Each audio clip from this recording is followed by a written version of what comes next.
Thierry Ardisson, TF1 diffuse des images inédites de l'animateur avant sa mort, ça fait du mal aux gens. TF1 a rendu un vibrant hommage à Thierry Ardisson en diffusant des images inédites du documentaire signé Audrey Crespo-Mara. Thierry est parti comme il a vécu. En homme courageux et libre. Avec ses enfants et les miens, nous étions unis autour de lui. Jusqu'à son dernier souffle.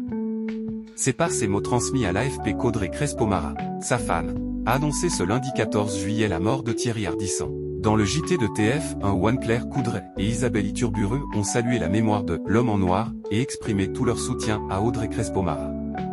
TF1 rend hommage à l'animateur. Anne-Claire Coudray a rendu un hommage émouvant en direct sur TF1 lors du défilé du 14 juillet.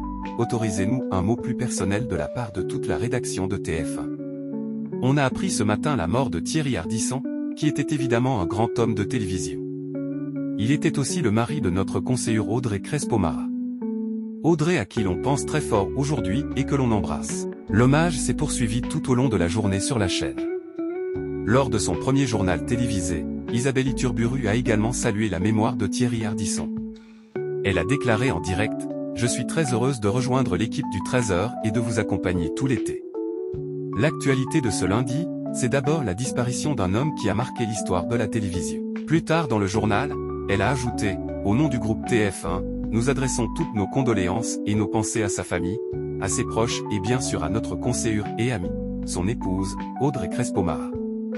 TF1 a diffusé des images inédites du documentaire La face cachée de l'homme en noir, un projet de Thierry Ardisson et de sa femme Audrey Crespo-Mara.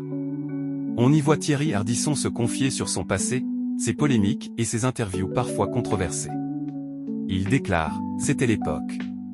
Il n'y a rien de pire que de juger. Le passé avec les yeux du présent, ça s'appelle un anachronisme. Aujourd'hui, on ne pourrait plus refaire ce type d'interview à la télévision, j'en suis parfaitement conscient. » Il poursuit, touché, et je comprends très bien, moi aussi, qu'aujourd'hui il y a des choses qu'on ne peut plus dire parce que ça fait du mal aux gens. C'est un argument qui me touche. C'est même le seul. Il avoue ensuite, moi, je comprends mieux les autres. Avant, j'étais quelqu'un qui ne vivait pas comme moi. Maintenant, j'ai compris qu'on n'était pas obligé de vivre comme moi. On devient plus tolérant, plus compassionnel. J'aime bien cette période. Le problème, c'est que ça n'a pas duré longtemps.